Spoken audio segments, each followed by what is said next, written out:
Hari Om. Hello students, welcome to BSSI বেলুড়ে তোমাদের সকলকে স্বাগত। সংস্কৃত সংস্কৃতি বেলুর সর্বদা ছাত্রছাত্রীদের সাহায্যার্থে এগিয়ে চলেছে সংস্কৃত এবং সংস্কৃতিকে সঙ্গে নিয়ে। 2017 সালে পথ চলা শুরু হয়েছিল আমাদের কেবলমাত্র সংস্কৃত সাবজেক্টকে নিয়ে। আজকে সারা পশ্চিমবঙ্গে সংস্কৃত ছাত্রছাত্রীদের পথ দেখাচ্ছে সংস্কৃতি। কেবল নেট সেটের প্রস্তুতি বা শিক্ষকতার স্বপ্নকে বাস্তবায়নের লক্ষ্যে নয়, বরং একজন গবেষককে আরো ভালো গবেষক করে তোলার লক্ষ্যে আমরা নিরন্তর কার্য চালিয়ে যাচ্ছি আমাদের সার্চ টু রিসার্চ এই প্ল্যাটফর্মের মাধ্যমে। সার্চ টু রিসার্চ প্ল্যাটফর্মে আমরা সারা ভারতবর্ষের এমিনেন্ট প্রফেসরদেরকে আমন্ত্রণ জানিয়েছি এবং আমরা অনেক সৌভাগ্যবান যে তারা আমাদের ডাকে সাড়া দিয়েছেন এবং আমাদের সঙ্গে সাহায্য করেছেন, আমাদের ছাত্রছাত্রীদের পথ দেখিয়েছেন। ঠিক সেভাবেই আমরা একে একে বিভিন্ন দর্শন, ন্যায়, বৈশেষিক, বেদান্ত, বেদাঙ্গ, বেদ, ব্যাকরণ, নানান সাবজেক্ট নিয়ে এসছি। সংস্কৃতের বিভিন্ন জায়গাগুলো নিয়ে আলোচনা করেছি। আগামী দিনে গবেষণা ঠিক কোন কোন জায়গা থেকে হতে পারে, স্কোপ অফ রিসার্চ ঠিক কি, ঠিক সেরকমই আজকে আমরা মূলত আধুনিক সংস্কৃত সাহিত্যের উপরে আলোচনা করব। সত্যি কথা বলতে সংস্কৃতের কথা যখনই জনমানসে আসে তখন অনেকেই যে কথাটা বলে সংস্কৃত মৃত ভাষা, সংস্কৃত কে পড়ে, সংস্কৃত কে বলে। কিন্তু আমরা যারা সংস্কৃত নিয়ে চর্চা করি, যারা সংস্কৃতকে চিনি, সংস্কৃতকে জানি, তারা জানি যে আজও সংস্কৃতে সাহিত্য রচনা হয়। আধুনিক কবিরা আজও বসে রচনা লেখে। আজও সংস্কৃত আধুনিক সাহিত্যের একটা বিশাল সম্ভার আছে। সেই বিশাল সম্ভারের দরজা সকলের সামনে খুলে দেওয়া প্রয়োজন, জগৎকে দেখানো প্রয়োজন। তার জন্য প্রয়োজন গবেষণা। কি ধরনের কাজ হচ্ছে এবং সেই কাজ থেকে আমরা কি ধরনের গবেষণা আগামী দিনে করতে পারি, সেটা নিয়েই আমাদের পথ দেখানোর জন্য আজকে আমরা পেয়ে গেছি প্রফেসর বনমালী বিশ্বাস মহাশয়কে অনেক ধন্যবাদ আমাদের এই ডাকে সাড়া দেওয়ার জন্য। আমি আর দেরি করব না, আজকের একদম সত্রে শুরু করব। তো সত্রের প্রথমেই স্বাগত ভাষণ দিতে আমি অনুরোধ করব অনন্ত মুখার্জি মহাশয়কে। অনন্ত। অমিতা, শোনা যাচ্ছে? হ্যাঁ, শোনা যাচ্ছে। আচ্ছা,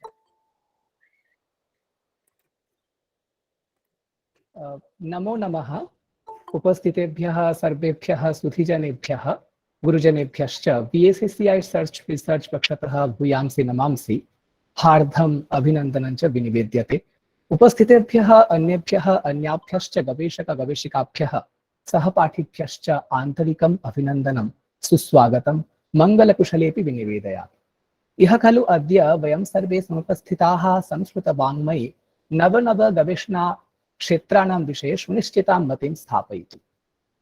भवन्तः सर्वे एव जानन्ति यत् बीएसएससीआई सर्च टू रिसर्च प्रायः षण्मासं यावत् संस्कृतगवेषणाक्षेत्रेषु तत्र च विविधेषु शास्त्रेषु विषयेषु अपि नूतनान्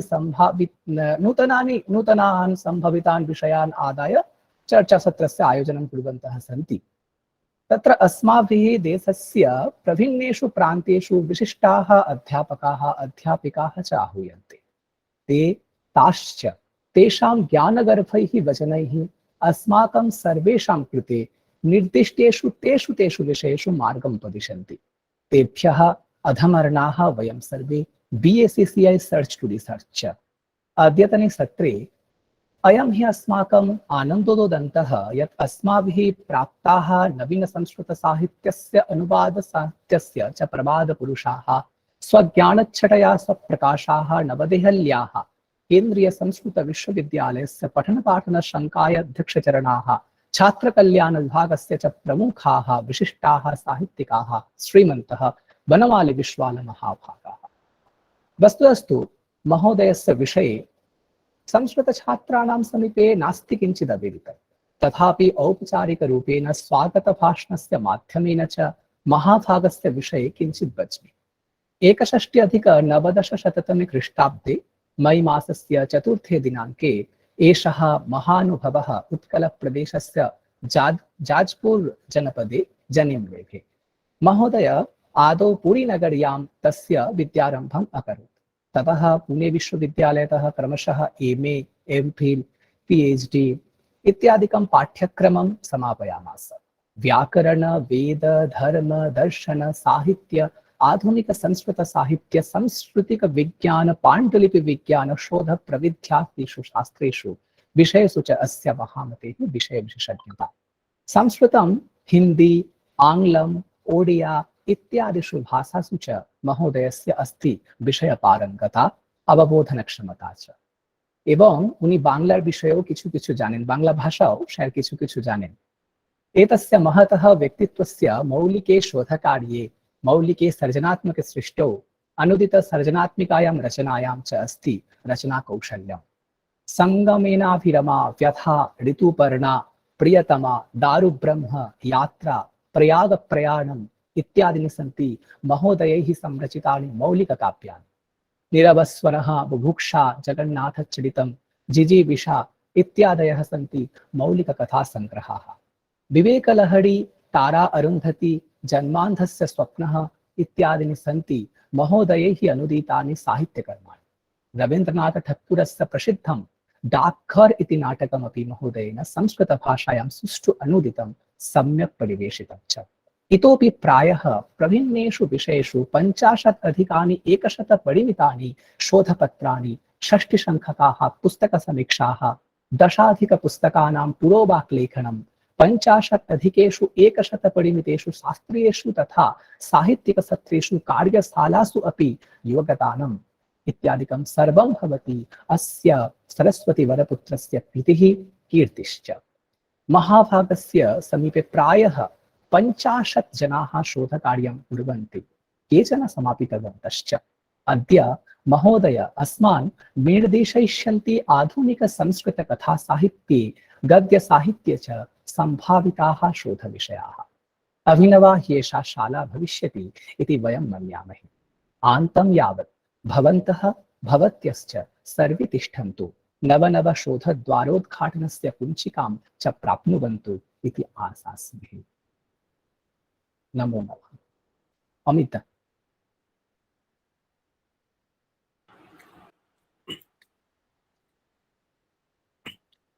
महोदयः इदानीम् आरभ्यते।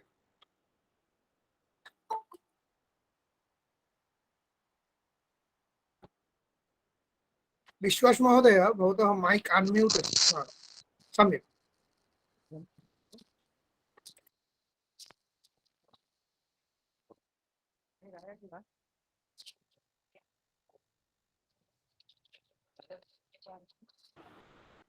महोदय, ध्वनिः न आगच्छति।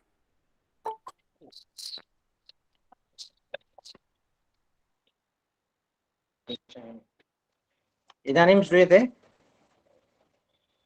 आमां श्रूयते महोदय। सम्यक् श्रूयते अथवा? आमां श्रूयते। श्रूयते न? अस्तु। नीलाचलनिवासाय नित्याय परमात्मने बलभद्रसुभद्राभ्यां जगन्नाथाय ते नमः। नमः सर्वेभ्यः। BSS educational institute, BSS educational institute Belur Howrah द्वारा अन्वेषण से अनुसंधान, सर्च टू रिसर्च, इस व्याख्यानमाला के अंतर्गत आज मेरा यह व्याख्यान सुनिश्चित किया गया है। अतः सबसे पहले आयोजकों को धन्यवाद देना चाहूँगा। श्री अनंत मुखर्जी, जो योग सूत्र के रूप में सतत मेरे संपर्क में रहे और अब स्वागत भाषण प्रस्तुत किए, मैं उनका धन्यवाद करता हूं। संचालक श्री अमित कुमार दे एवं सुमना मंडल, जिन्हें धन्यवाद ज्ञापन का दायित्व सौंपा गया है। साथ ही इस ज्ञान की पुष्टि में जो भी आयोजक मंडली विद्यमान है, उन सबका मैं एक तंत्र में हार्दिक स्वागत एवं अभिनंदन करते हुए इस अंतर्जालीय व्याख्यान में हार्दिक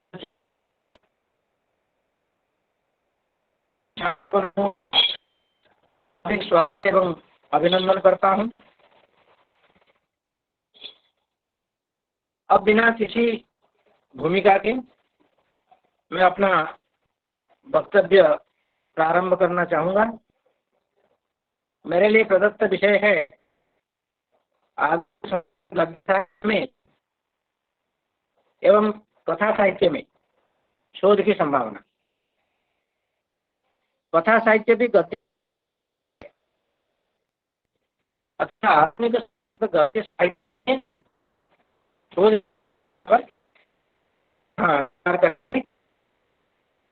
पर कथा साहित्य के विशेष संदर्भ में बात रखी जाएगी। ऐसे तो पता नहीं है शोध क्या है।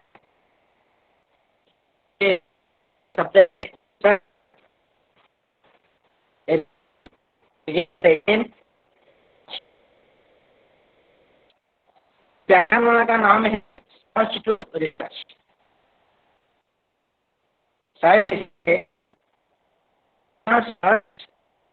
या रिसर्च शोध तक पहुंच नहीं सकते।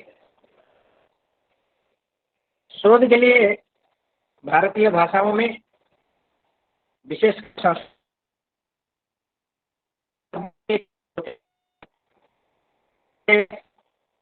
शोध अनुसंधान, इन शब्दों की व्युत्पत्ति मैंने अपने छात्र के शोध प्रविधि प्रकरण में इस प्रकार किया है। शुद्ध धातुर घनिरोगेन शोधश्च शाब्दिकेर मतः वो शब्दो ज्ञानवाच्योस्ति गोरेषणा गवेषणा।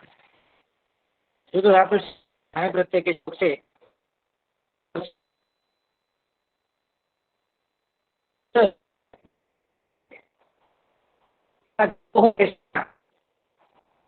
ज्ञान का अन्वेषण गवेषणा कहलाता है।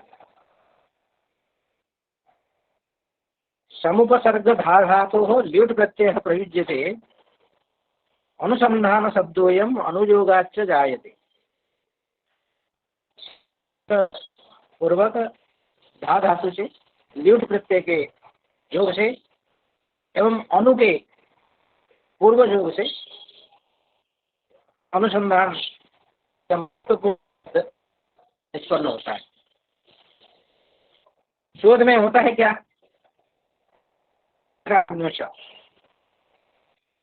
पर सत्य का मुख सर्वदा स्वर्ण पात्र से आवृत रहता है।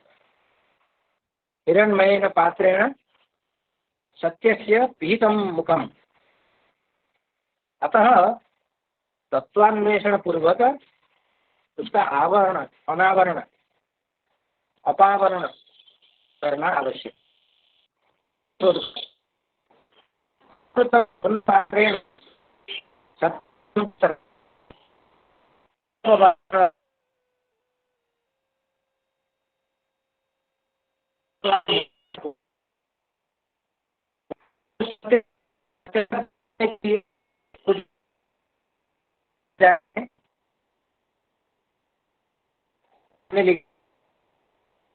प्रश्न शंका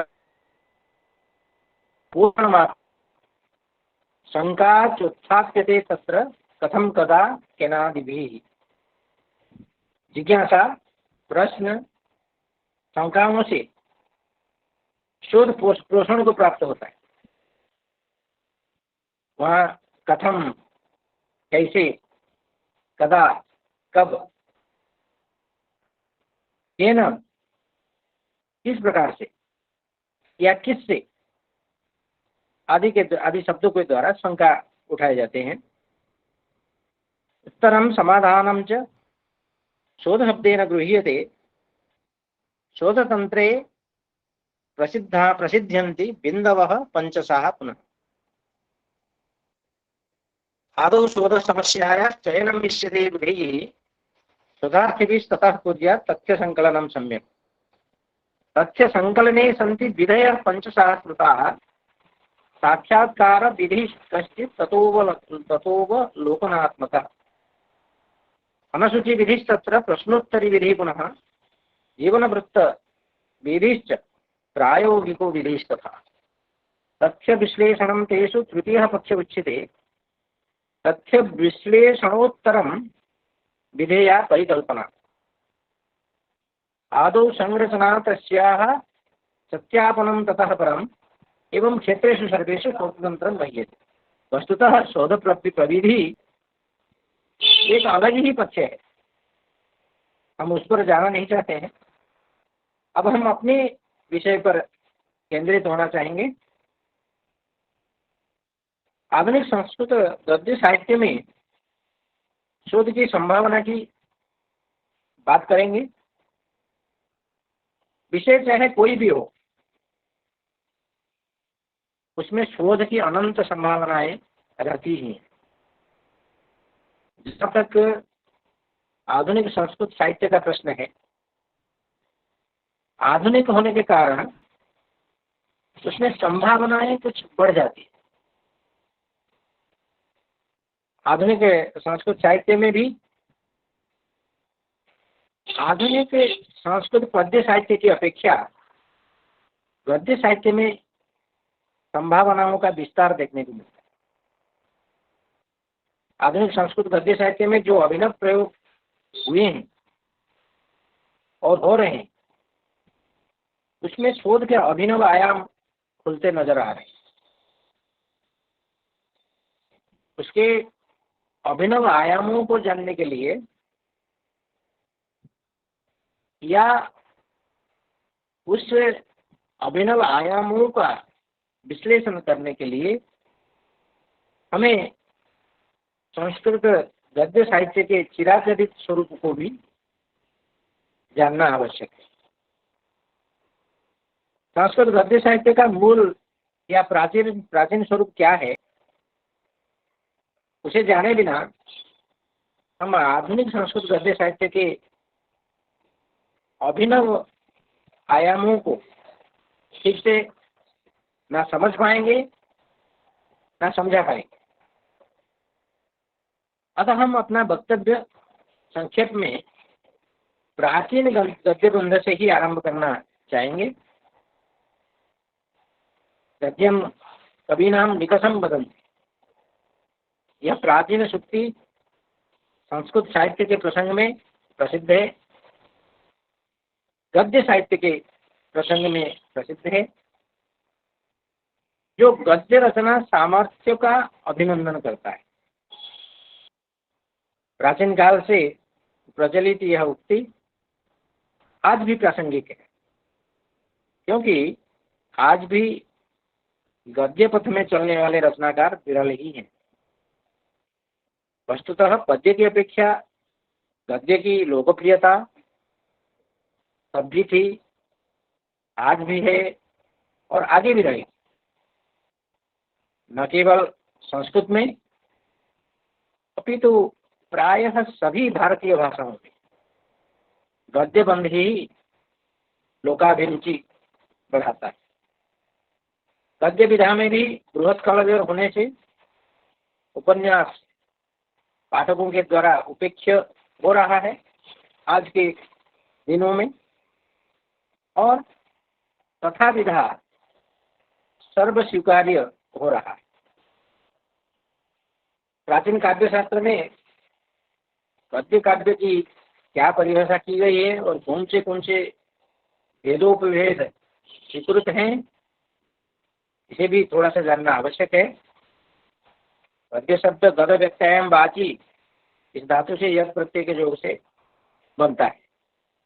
गद्यते निगद्यते इति गद्यम।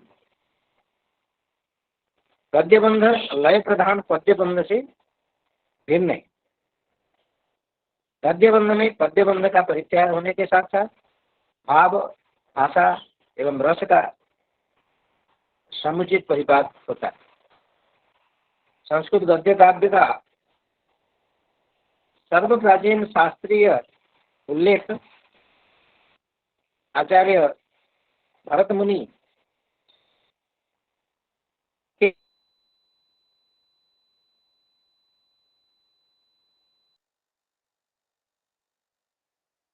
वध किया। सर आपका आवाज भक्त्यंतम नहीं पदम आ रहा है। गेहि। सर आपका आवाज नहीं आ रहा है। शुरू से भी नहीं आ रहा था क्या? अभी नहीं आ रहा? नहीं मतलब नेटवर्क का इशू है, कट कट ऐसा हो रहा है। एक मिनट देखिए, एक मिनट।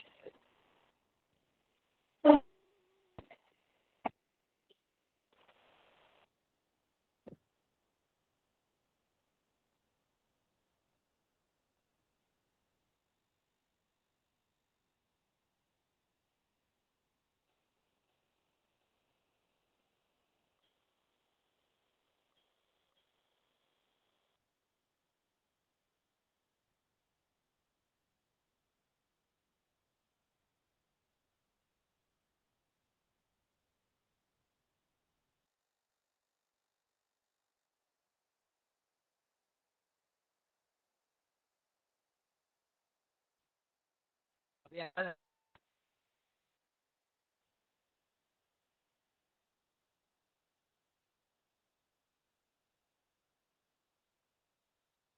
नहीं श्रूयते महोदय, अनंत महोदय। हाँ महोदय श्रूयते। अभी सुना है, सुनने में आ रहा है? हाँ महोदय श्रूयते सर अभी श्रूयते। आ रहा है। हाँ हाँ आ रहा है। उस समय ईयरफोन में नहीं आ रहा।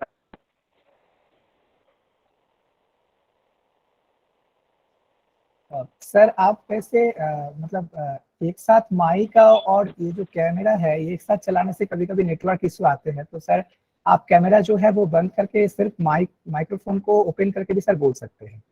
उससे भी शायद लगता है हो जाएगा, समस्या थोड़ी सी दूरी हो जाएगी लगता है। अभी नहीं है ना? अभी नहीं? नहीं अभी समस्या नहीं। अभी सुनाई पड़ रहा है? हाँ हाँ सर। तो देखते हैं इसमें, अगर फिर जब आवाज नहीं आएगी तो बताते रहिए। अच्छा अच्छा। गद्य शब्द गद व्यक्तायम बाची धातु से यत् प्रत्यय के योग से निष्पन्न है। मैं थोड़ा सा रिपीट कर रहा हूँ कि कुछ बात आप सुन नहीं पाए। गद्यते निगद्यते इति गद्यम। गद्य बंध लय प्रधान पद्य बंध से भिन्न है। संस्कृत गद्य काव्य का सर्वप्राचीन शास्त्रीय उल्लेख आचार्य भरत मुनि ने अपने नाट्य शास्त्र में किया है, जहां चूर्ण बंध वाले अनियताक्षर पद के माध्यम से गद्य काव्य की ओर संकेत किया गया है। विभक्त्यंतम पदम ज्ञेयम निबद्धम चूर्णमेव च तत्र चूर्ण पदस्येह सन्निबोध च लक्षण। अनिबद्ध पदच्छंदस तथा चानियताक्षरम अर्थापेक्षाक्षरस्यूतम ज्ञेयम चूर्ण पदम बुधि। यह लक्षण यजुर्वेद के गद्यात्मक स्वरूप से प्रभावित है। अनियताक्षरावसानम यजुः अथवा गद्यात्मकम यजुः। आचार्य भरत ने यहाँ पदबंध के दो प्रकार बताए हैं, निबद्ध तथा चूर्ण। निबद्ध छंदोबद्ध पद्य है तथा चूर्ण अनिबद्ध गद्य है। उनका मानना है पदबंध कर्तव्या वृत्त निबंधास्तु चूर्णावा। पदों का छंदोबद्ध रूप पद्य कहलाता है, पादबद्ध रहित पदावली गद्य कहलाती। आचार्य दंडी के काव्यादर्श में पदबंध रहित वाक्य विन्यास को गद्य कहा गया है। अपतः पदसंतानो गद्यम। स्वरूप की दृष्टि से अग्नि पुराण में गद्य के तीनों भेदों का लक्षण सहित वर्णन किया गया है।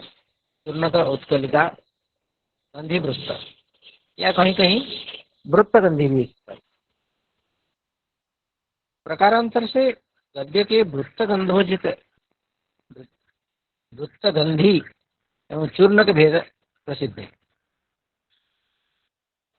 तो समय की मर्यादा को देखते हुए हम यहाँ विस्तार से बचना चाहेंगे, किंतु आप इसका स्वयं अवलोकन अग्नि पुराण आदि में कर सकते हैं।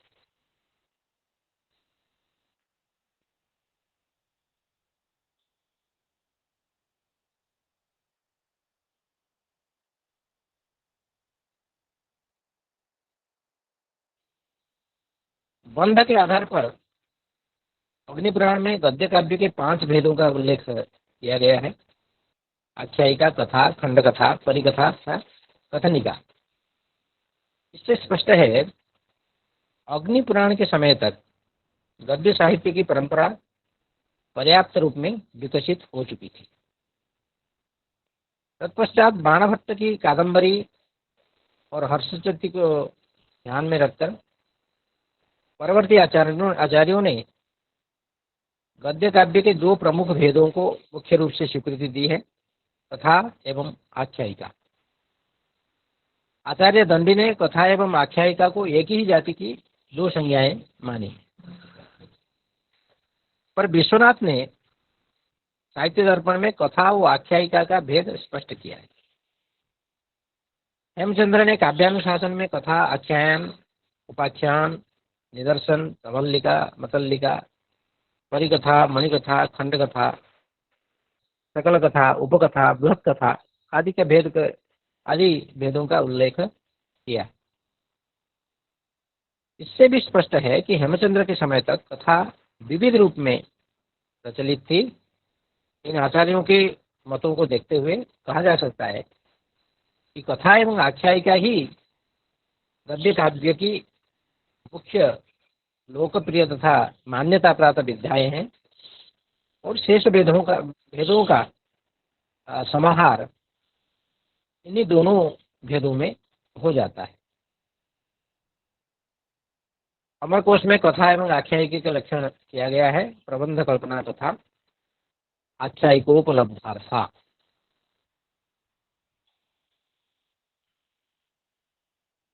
आचार्य आनंदवर्धन की खंड कथा ही वस्तुतः आधुनिक लघु कथा है और सकल कथा में हम दीर्घ कथा को अंतर्भावित कर सकते हैं। इसी प्रकार कथा को परिकथा कहना सार्थक लगता है। वस्तुतः सहस्राब्दियों पुरानी कथा विधा संस्कृत साहित्य में अपने प्रारंभिक काल से ही विकसित अवस्था में रही है। वेद और पुराणों के उपाख्यानों से लेकर पंचतंत्र, हितोपदेश, भोज प्रबंध, बेताल पंचविंशति आदि कथाओं की लंबी परंपरा है।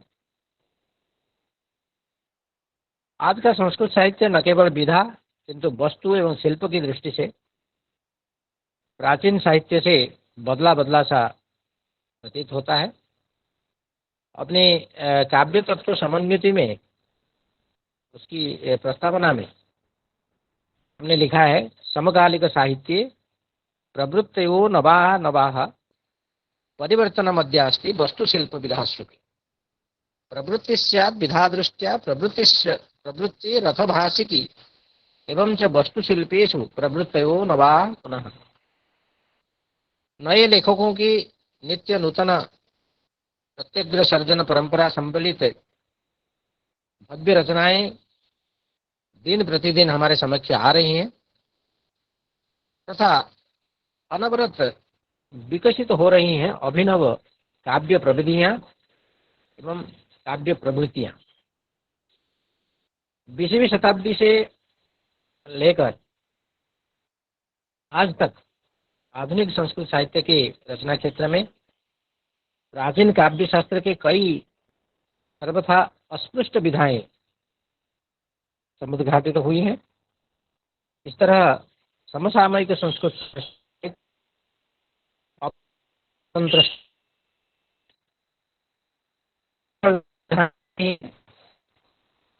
नई शैली, नया कथ्य और नया शिल्प के साथ साथ अनुक्षण नई नई सर्जनाएं हो रही।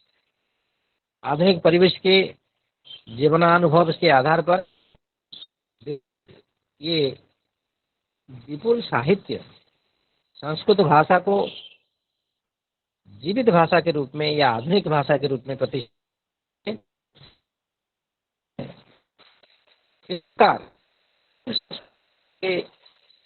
में अनेक नए आयाम तथा नई संभावनाएं खुल रही। नवीन विभिन्न विधाओं में लेखन समकालिक संस्कृत साहित्य का आवश्यक अंग बना है, जहाँ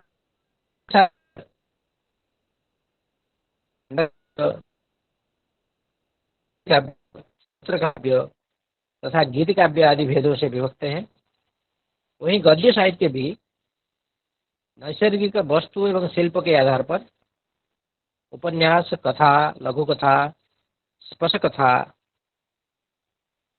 टुप कथा, दलित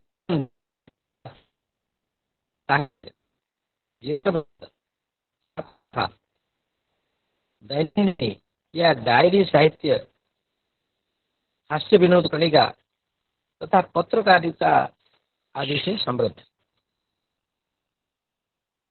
अपने काव्य तत्व समन्वित की प्रस्तावना में हमने इन गद्य विधाओं का नामतः परिचय कराया है। उपन्यासः प्रसिद्धोऽस्ति, गद्य काव्ये विशेषतः कथाः बहुविधाः सन्ति,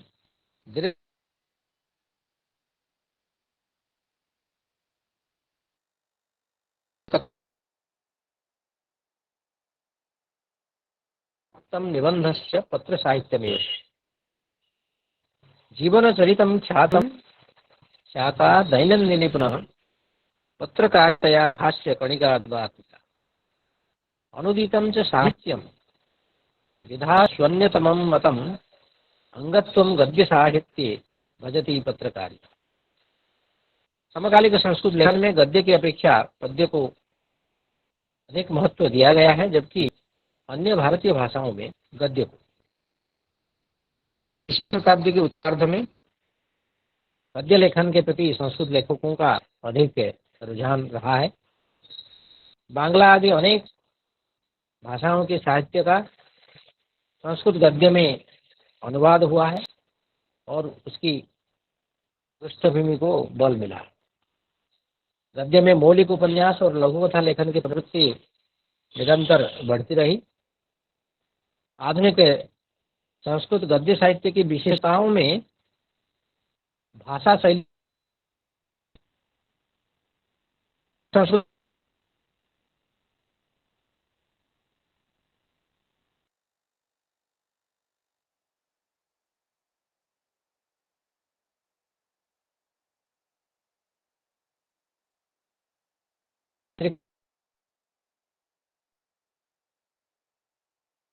महोदय आपका आवाज नहीं आ रहा है।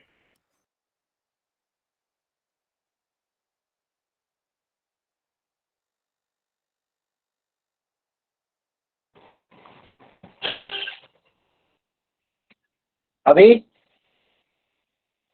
अभी ठीक है। अभी आ रही है? हाँ अभी आ रही। कभी इसमें आता है, कभी इसमें नहीं आता। सर आप वीडियो ऑफ कर चलिए, दीजिए, आई थिंक ये प्रॉब्लम नहीं होगा, क्योंकि ये आपका जो, हाँ अभी बताइए सर प्लीज। हेलो, आज की भाषा, हाँ जी, हाँ अभी अभी आ रहा है सर, ठीक ठाक आ रही है। हाँ हाँ हाँ अभी कंटिन्यू कीजिए। अच्छा,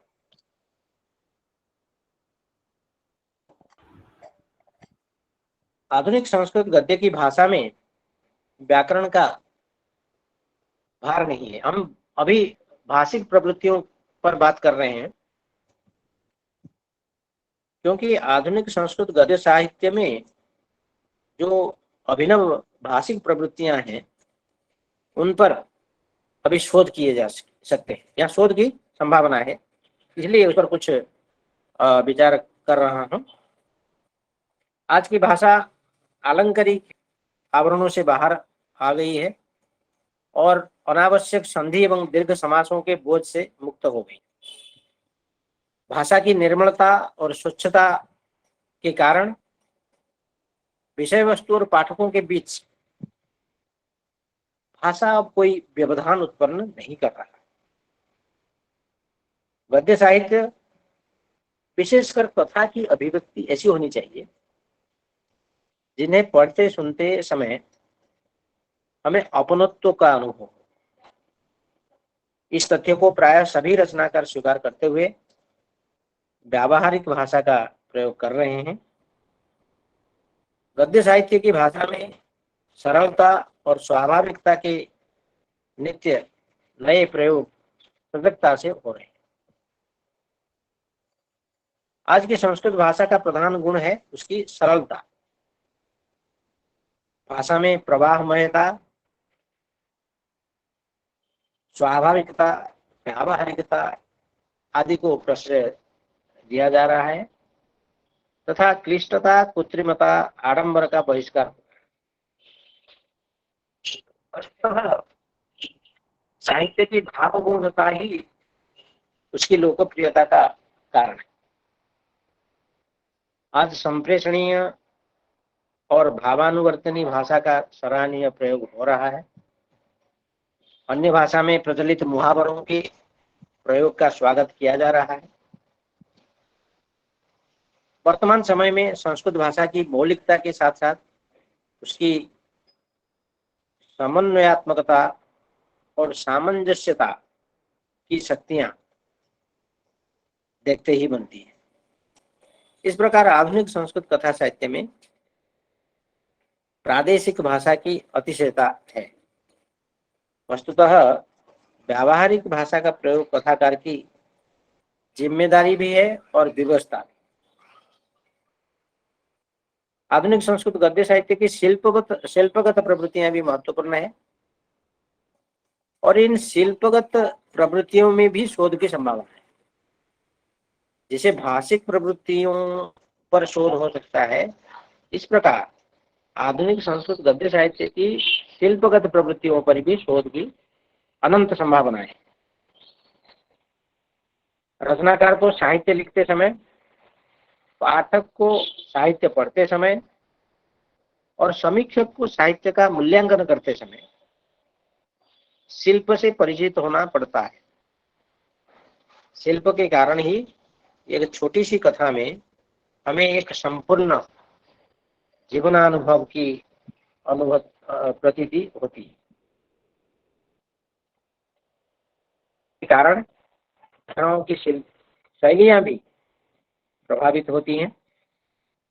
अलग अलग कथाकारों की कथाओं में वर्ण्य विषय एक समान होने पर भी कथा शैली में भिन्नता ही कथा और कथाकार को नई पहचान देती है।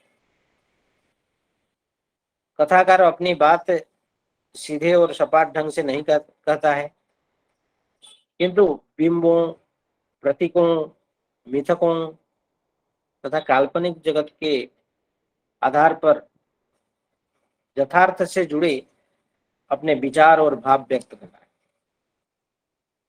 आधुनिक काल में यद्यपि संस्कृत गद्य साहित्य मुख्यतः कथा उपन्यास के भेद में विभक्त दिखता है, किंतु कथा के अनेक प्रसिद्ध भेद भी सामने आए हैं जिसकी चर्चा हमने अभी किया है। जैसे मुख्यतः कथानिका, लघु कथा, दीर्घ कथा, ये 3 भेद हमारे समक्ष हैं आधुनिक समय में।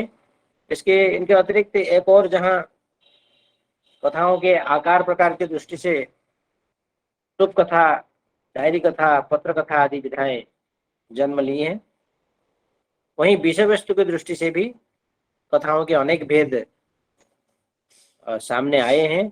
जैसे ऐतिहासिक कथा, प्रणय कथा, स्पर्श कथा, कांतार कथा, मनोवैज्ञानिक कथा, सामाजिक कथा, पौराणिक कथा, आत्मकथा, यात्रा कथा, जीवन वृत्त कथा, ललित कथा, हास्य कथा अर्थात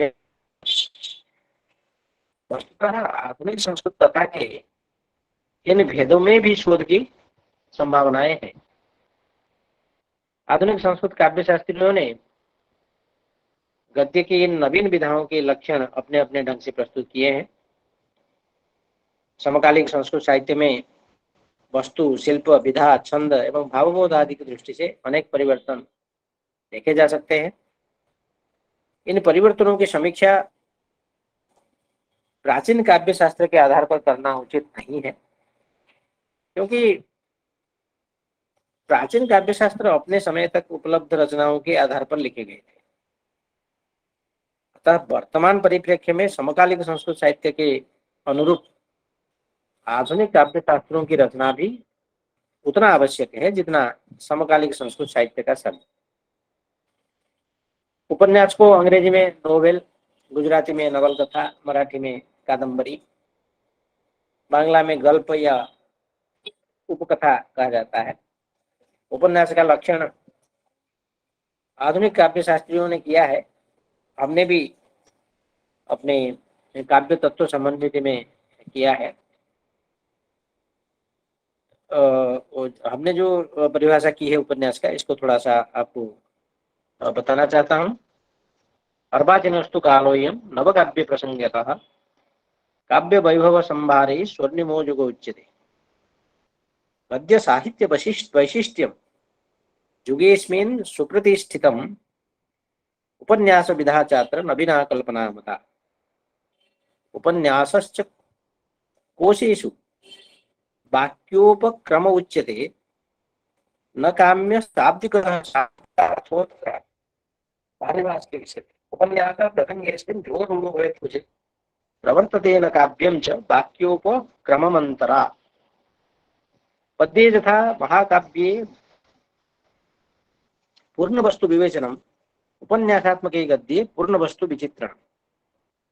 अवसरो महांस्तत्र वर्णनार्थं च वर्तते, कविः स्वकल्पनाभ्योऽत्र स्वरूपं दातुमर्हति। चित्तानुकर्षणी भाषा गद्यशिल्पं जुगोचितं, शब्दाडंबरराहित्यं गद्ये सांप्रतिके पुनः। कथा च बाणभट्टस्य कादम्बरी तु मन्यते, उपन्यास विधायास्तु पुरातनं रूपं क्वचित्। उपन्यासो विशालोऽस्ति लघुभूता कथा मता, उपन्यासो यथार्थेन चाख्यायिकी पुरातनी। अंबिका दत्तवर्यस्य व्यासस्य रचना नवा, विजयः शिवराजस्य चोपन्यासोऽस्ति संस्कृते। मथुरानाथ भट्टस्य चादर्श रमणीः पुनः उपन्यासो नवीनोऽस्ति साहित्ये समकालीने।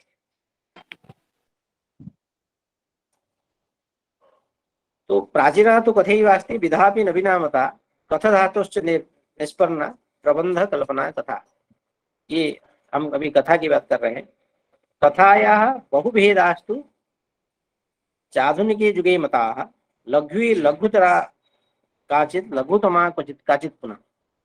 उपन्यासस्य दृष्ट्या तो लघुता कथा मता, जीवनस्यैकदेशस्तु निरूपितो वेद्यत। इस प्रकार कथा स्वदेश्यं रचिता जैसा लोकाभ्युदयकारिणी, चरित्र चित्रणं चात्र कथा संवर्धकं मतम्, शिल्प प्रतीक बिंबैश्च निबद्धेयं कथा क्वचित् लघु दीर्घ स्वरूपं च साहित्ये समकालीने। कथायां घटनावृत्तं सविस्तारं च वर्ण्यते, चरित्राणां विकासेऽत्र स्थानं पर्याप्तमिष्यते। उपन्यासांश भूतायां चारुगद्य चमत्कृतिः भूमिका नैकपात्राणां कथा विस्तार सर्ग। इस प्रकार जो कथा का भेद है अविराज यशभूषणम में कथानिका लघु कथा दीर्घ कथा के रूप में किया गया है। कथानिका मतलब फिक्शन, लघु कथा शॉर्ट स्टोरी और दीर्घ कथा लार्ज स्टोरी। हम यहाँ इन तीनों भेदों का कुछ विश्लेषण करेंगे। कथानिकाओं का प्रकाशन पत्र पत्रिकाओं से प्रारंभ होता है। इनमें सहस्त्रों कहानियां छपी गई और पढ़ी गई हैं। 19वीं सदी के अंतिम दशक में पंडित अंबिका दत्त व्यास का कहानियों का संकलन रत्नाष्टकम नाम से प्रकाशित हुआ, जिसमें 8 कहानियां संग्रहित है। कथानिका के अनेक उदाहरण हैं। मेरे द्वारा लिखित नीरव सोनह, बुभुक्षा, जिजीविषा, प्रमोद भारतीय की सहपाठिनी, राजेंद्र मिश्र की इक्षुगंधा, देवर्षि कलानाथ शास्त्री की कथा बल्लरी, बीणापाणी पाटनी की अपराजिता, ये सब कथानिका ही। लघु कथा का जो वर्तमान रूप हमारे सामने है, उसे यूरोपीय विशेषकर आंग्ल साहित्य से प्रभावित माना जाता है। लघु कथा को जर्मन में नोबेल तथा फ्रांस में कोंते कहा जाता है। कोंते अपनी संक्षिप्तता के कारण अत्यधिक प्रसिद्ध है। कथा में किसी घटना या वृत्त का सविस्तार वर्णन होता है। पात्रों के चरित्र के विकास का पर्याप्त स्थान होता है, किंतु लघु कथाओं में वर्णित वृत्त विस्तृत नहीं होता है। वहां अनेक पात्रों की प्रस्तुति भी नहीं होती।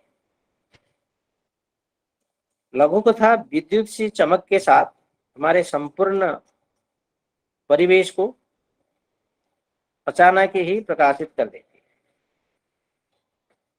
लघु कथा अपने संक्षिप्त कलेवर में अपने संपूर्ण विषय क्षेत्र के मर्म को उद्घाटित कर सकती है। हमने काव्य तत्व समन्विति में लघु कथा की परिभाषा इस प्रकार की है। संस्कृतेद्य कथा स्थाने लघु कथा विशिष्यते, अस्या विधायाः साम्राज्यं कथा जगति दृश्यते। कथा दीर्घ कथा प्रोक्ता लघु कथा मता, लघ्वी चासौ कथा चेति व्युत्पत्तिः सर्वसम्मता। दीर्घ कथा कथैव अस्ति, दीर्घ कथा ही कथा है आज की। दीर्घ कथा कथैव अस्ति, लघु कथा कथानिका, जो कथानिका है वो लघु कथा है। तथ्य मुद्घाटितं चैतद आधुनिकैरपि क्वचित्, वस्तु लघु कथानां च विस्तृतं न भवेत् पुनः, सीमिततापि पात्राणां लघु कथासु दृश्यते। लघु कथाओं में सीमित पात्रों को का निवेश किया जाता है। अल्पाक्षर विशिष्टापि कथा मर्म प्रकाशेत, या समापयितुं शक्या त्वेकस्मिन् उपवेशने। एक ही उपवेशन मतलब एक ही सीटिंग में। तो किसी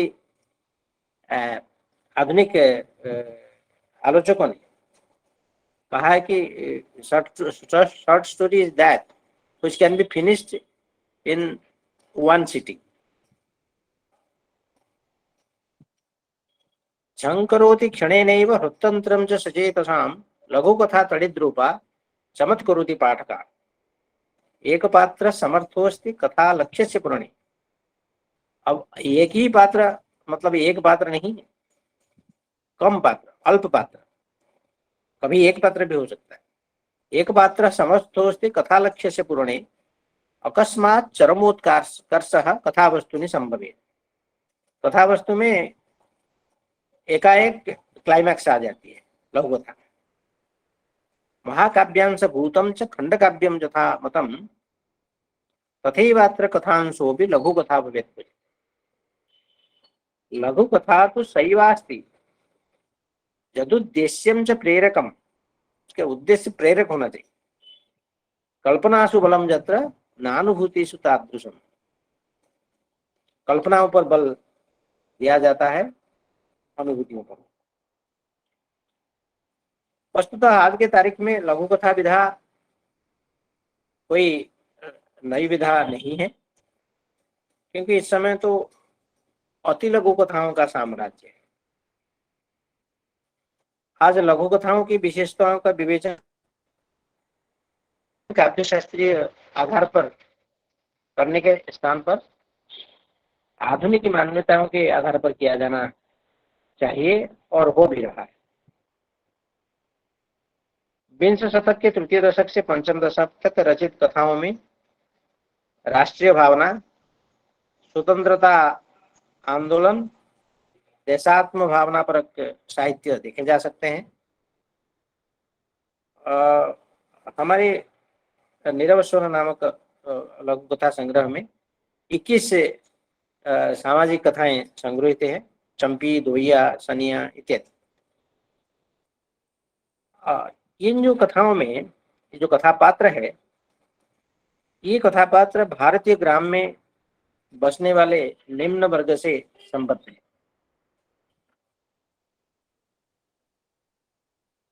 अभिराज राजेंद्र मिश्र ने दीर्घ कथा विधा को कथानिका और उपन्यास के मध्य की कोटि में रखा। कथानिका क्या है? ये जो है कथानिका और उपन्यास के मध्य का है दीर्घ कथा।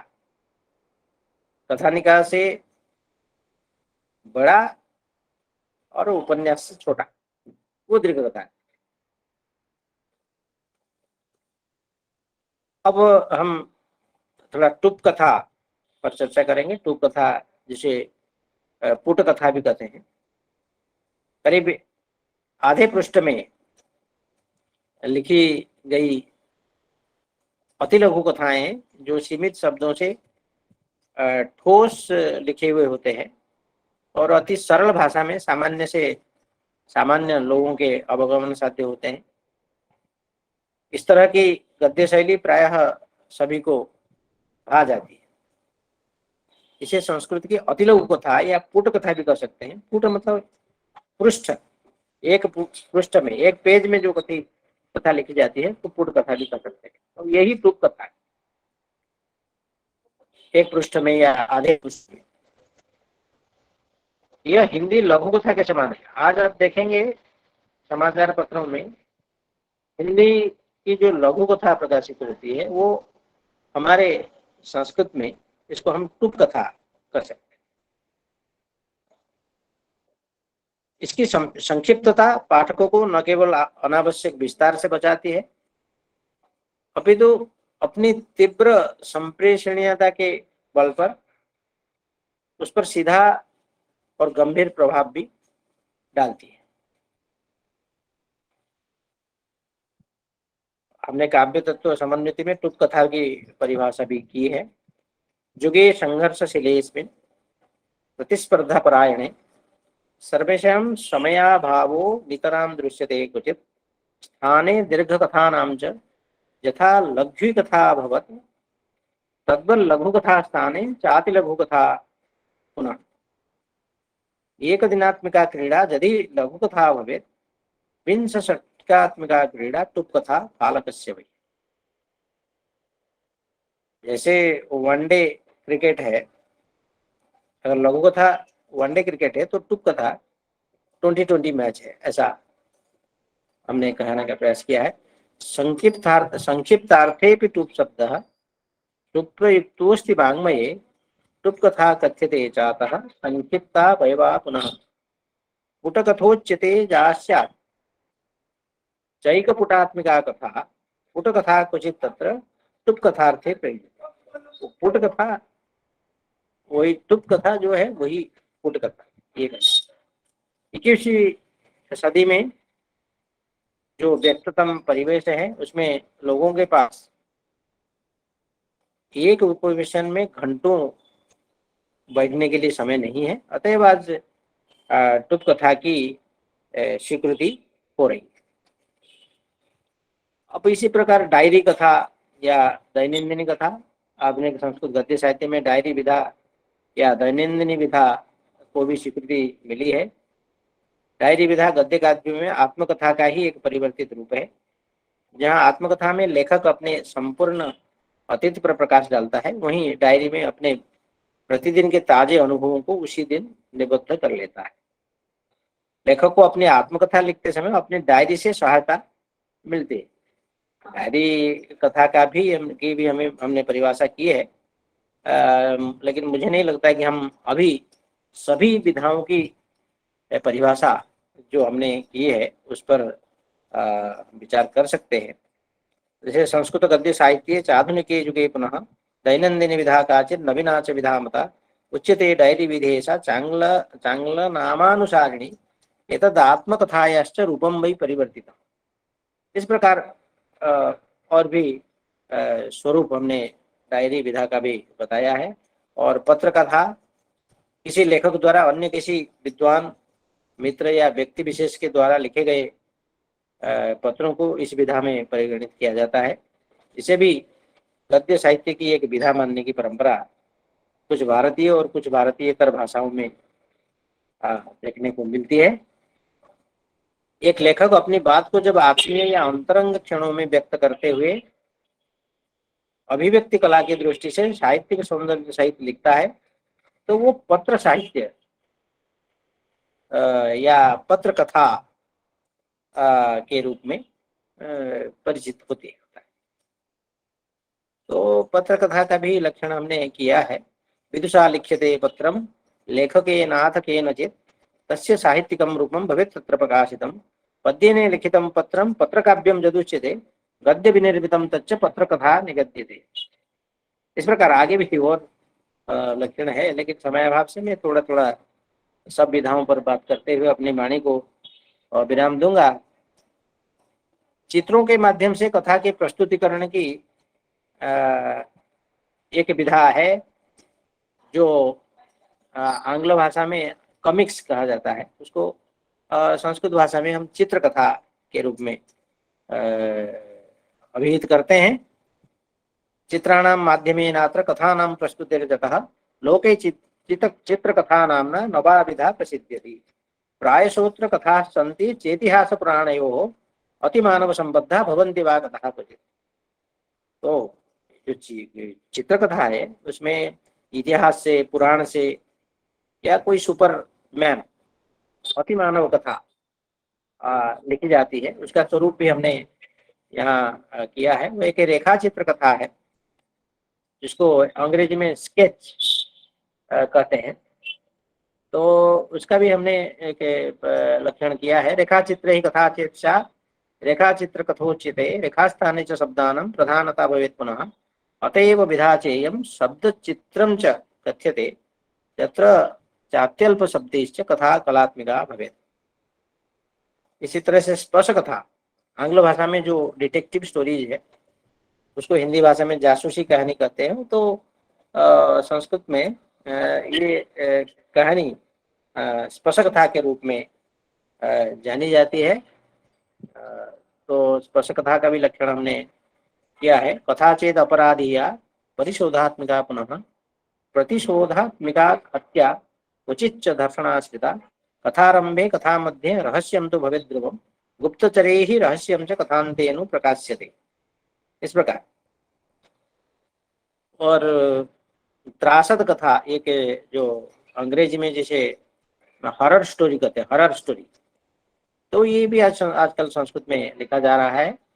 कथाया सर्जनम प्रायः परिवेशे भयानके उद्दीपन विभावश्च भीतेस्तु परिपोषकाः स्थानं च निर्जनं प्रायो रात्रेः विभीषिका क्वचित् कुक्कुर शृगालादीनाम् अकस्मात् भर्षणं पुनः आलुलायित केशाचित् श्वेतशाटी परिहिता भ्रमति निर्भयं रात्रौ गृहीत्वा सिक्तवर्तिका स्वतश्चलति चेत् जानम रहस्यं वर्धयेत् क्वचित् प्रेतानां मट्टहासश्चेत् रक्तपानमहुश्चव। इस प्रकार आप समझ सकते हैं हॉरर स्टोरी जैसे होते हैं। जो हॉरर स्टोरी पर जो फिल्में आप देखे होंगे उसमें जैसा स्वरूप रहता है, तो त्रासद कथाओं में ऐसा कुछ स्वरूप देखने को मिलता है। तो हमने उसका स्वरूप किया है। प्रेतात्मनः प्रतिशोध विवश्च भयमिश्रितः चित्ते भीतिं समुत्पाद्य चित्तं रसयति मोह। इसी प्रकार कांतार कथा जो समकालीन संस्कृत साहित्य में कांतार कथा एक नई कथा विधा के रूप में स्वीकृति पा रही है, जिसे अंग्रेजी में जंगल स्टोरी कहते हैं। उसकी भी परिभाषा हमने की है। कथा वन संबद्धा स्यात् बाल मनो विनोदिनी भाषापि सरला तत्र शैली कथानु रूपिणी स्वाभाविकं भवेत् तत्र कांतार नाम्नी च पशुपक्षी कथा।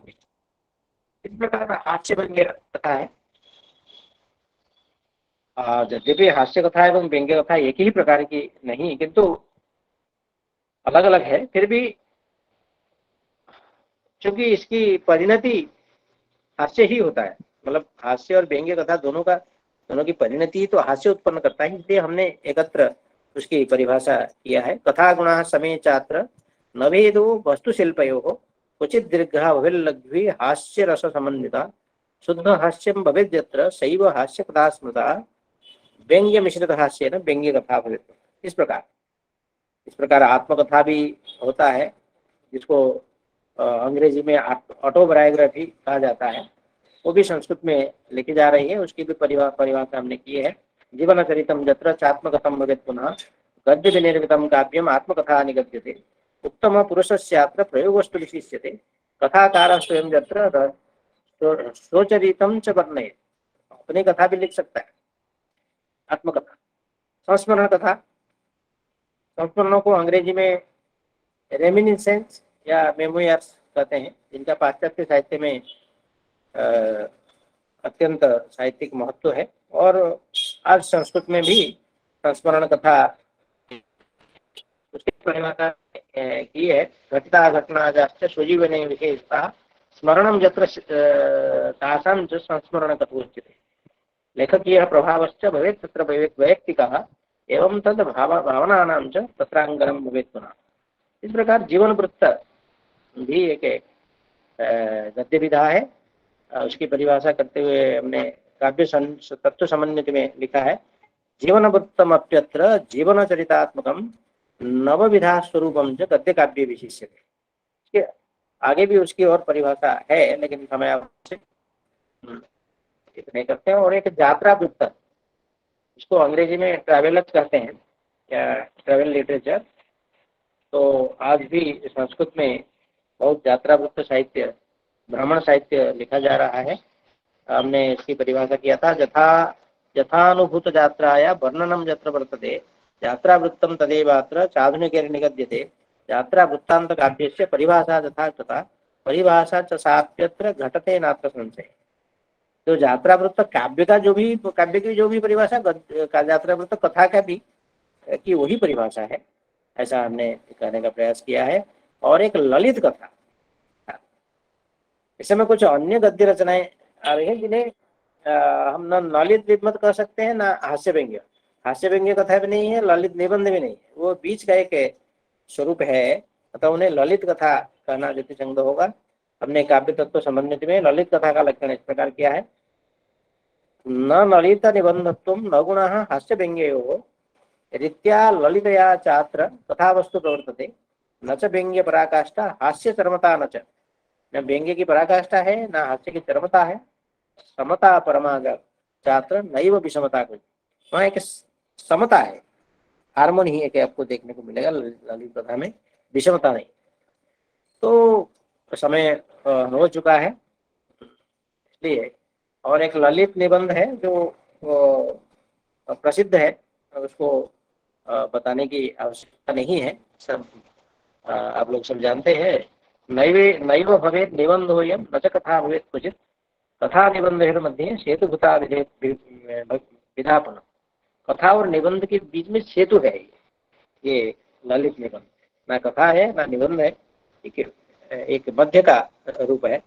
तथ्यात्मको भवेन्नूनम न निरसो निबंधवत्। निबंध जैसा निरस न हो, लेकिन उसमें कुछ तथ्य भी हो।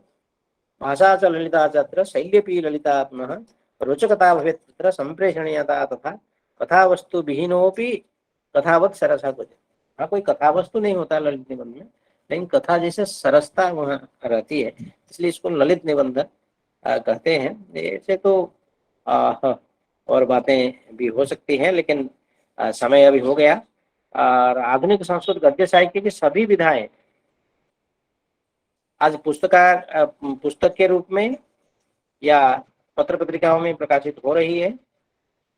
कथाचरित पत्रिका के 32-33 अंकों में आधुनिक संस्कृत साहित्य की सभी विधाएं प्रकाशित हो रही हैं। तो आप लोग प्रायः कथा चरित देखे होंगे और पढ़ भी रहे होंगे। इस प्रकार आधुनिक संस्कृत गद्य साहित्य की नवीन प्रवृत्तियों में शोध की संभावना है, यही हम बताना चाह रहे थे अपने वक्तव्य के माध्यम से। साथ ही वस्तु शिल्प आदि में जो परिवर्तन दिख रहे हैं उन पर भी शोध होना आवश्यक है। तो आप लोगों ने मुझे धैर्यपूर्वक सुना और बीच बीच में ध्वनि नहीं आ रही थी और इसमें जो समस्या हुई वो सबको झेलते हुए आप लोगों ने मुझे सुना, इसलिए आप सभी को आभार व्यक्त करते हुए मैं अपनी वाणी को विराम देता हूँ। धन्यवाद।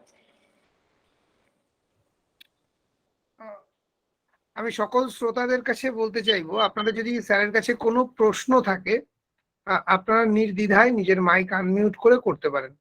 যদি কোনো প্রশ্ন থাকে তবে একটুখানি অনুরোধ করব প্রশ্ন করার সময় যদি একটু হিন্দিতে করেন। কারোর কি কোনো প্রশ্ন আছে?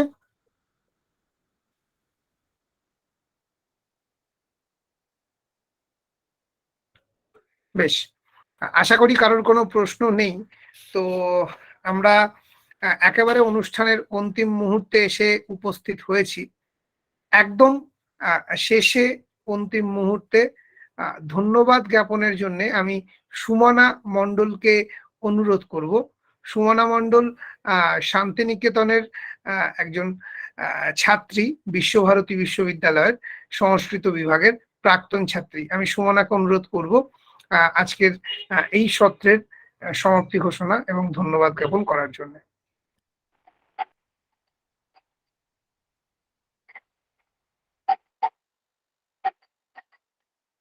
नमः सभाभ्यः।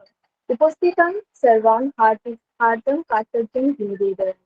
एतावत् समयपर्यन्तं भवन्तः अस्माभिः सह आसन् इति अस्माकं BSSEI सर्च टू रिसर्च इत्यस्य समीपे शोभाकरं, रुचिकरम्, आनन्दजनकं च। अद्य अस्माभिः सह आसीत् नवदेहलीस्थस्य केन्द्रीयसंस्कृतविश्वविद्यालयस्य पठनपाठनसंकाय प्रमुखः तथा छात्रकल्याणविभागस्य अध्यक्षचरणः श्रीमान् वनमाली विश्वालो महाभागेन तस्य ज्ञानगर्भै पाण्डित्यपूर्णै श्रुतिमनोहरै च वचनै यत् निर्दिष्टं तत्सर्वं प्राय सर्वे सङ्गीते रुचिकरं शोभवर्धकां च आसीत् इति अस्माकं मतिः। वस्तुतस्तु संस्कृतसाहित्यं भवति अगाधं समुद्रं। तस्य अन्तः सलिला फल्गुराशिः व्यास वाल्मीकि कालिदासतः अद्यतनीयानां विशिष्टानां साहित्यतर्काणां समयपर्यन्तं वहन्ति नदी इव छात्राणां ज्ञानपिपासूनां साहित्यमुमुद्यमानानां च जनानां कृते साधकं मनहारिणं च। अत्र महोदये निर्दिष्टाः आधुनिकसंस्कृतसाहित्ये गद्यकाव्येषु कथासु च सम्भाविताः शोधविषयाः अतीव सुन्दरा आसन् एते केचन निमेषाः।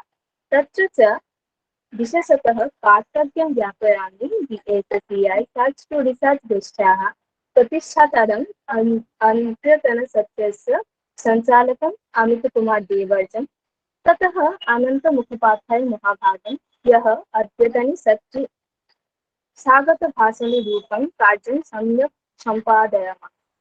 अन्ते च सर्वेभ्यः श्रोतृभ्यो च धन्यवादं हार्दिकीं शुभेच्छां च निवेदयामि। इह एतावत् समयपर्यन्तं स्थातुम् उत्साहं बोधयितुं च। इदानीं शान्तिपाठेन सत्रसमापनं करोमि।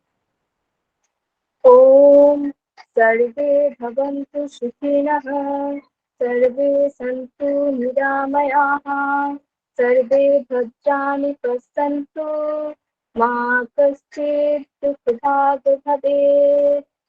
ॐ शान्ति शान्ति शान्तिः। श्रीरामकृष्णार्पणमस्तु।